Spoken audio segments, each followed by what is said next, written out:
Very good evening. పత్రికా విలేకరులకి, media మిత్రులకి very good evening. నాతో పాటు ఈరోజు ప్రెస్ మీట్లో శాసనమండలి శాసనమండలి సభ్యులు అద్దంకి దయాకర్ గారు పాల్గొంటున్నారు. ఈరోజు ప్రెస్ మీట్ పెట్టడానికి ఒక ముఖ్య ఉద్దేశము, నిన్న బీఆర్ఎస్ పార్టీ నాయకుడు శాసనసభ్యుడు తన్నీరు హరీష్ రావు గారు ప్రభుత్వం పైన అనేకమైన ఆరోపణలు చేశారు.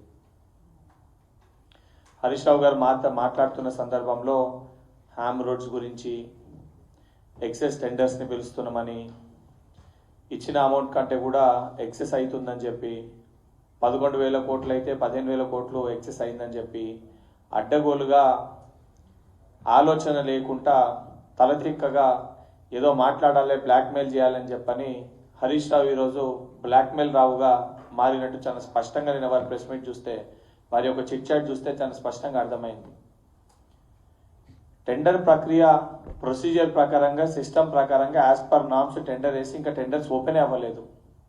ఓపెన్ కాకముందే ఈ బాబామర్దులు ఇద్దరు కూడా 10 ఏళ్ళ అధికారంలో ఉన్నప్పుడు అడ్డగోలుగా అక్రమాలకి పాల్పడి అందరినీ బ్లాక్మెయిల్ చేసి అధికారంలో ఉన్నప్పుడు అడ్డగోలుగా డబ్బులు సంపాదించుకోరు.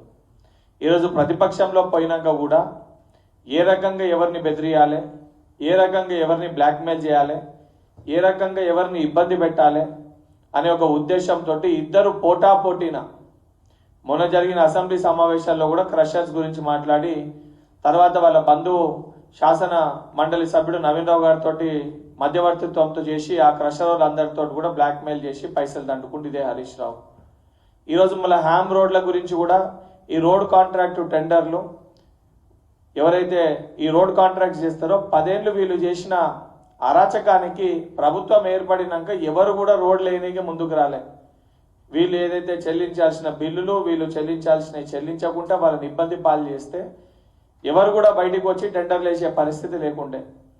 దాని తర్వాత ఒక భరోసాని కల్పించి బాధ్యతతోటి సిస్టమ్ ప్రకారంగా, ప్రొసీజర్ ప్రకారంగా బిల్లు వస్తే ఇబ్బంది పడకండి అని చెప్పి హ్యామ్ దాని కింద 60-40 రేషియోలో లోన్ది, మిగతా సగం ఇక్కడ 60-40 రేషియోలో ప్రొసీజర్ ప్రకారంగా టెండర్స్ని పిలుస్తే దాన్ని కూడా ఈరోజు వాళ్ళకి ఫోన్లు చేసి బ్లాక్మెయిల్ చేసి, మరి మా సంగతి ఏంటి, మాకు ఇవ్వకపోతే బావ ఒక దిక్కు, బొమ్మడిది ఒక దిక్కు, హరీష్ రావు ఒక దిక్కు, కేటీఆర్ ఒక దిక్కు, ఇద్దరు పోటీ పడి ఈ బ్లాక్మెయిల్ రావులు వీళ్ళని దండుకున్నామని ప్రయత్నం చేస్తున్నారు. దాంట్లో భాగంగానే నిన్న అవాస్తవాలని, టెండర్లు ఓపెన్ కాకముందే అవాస్తవాలని, తప్పులని ప్రచారం చేసి ఇండైరెక్ట్ గా వాళ్ళని బ్లాక్మెయిల్ చేయడానికి చిట్ చాట్ చేసిన మీడియాతో చాలా స్పష్టంగా వారు మాట్లాడిన మాటలతో అర్థమైంది.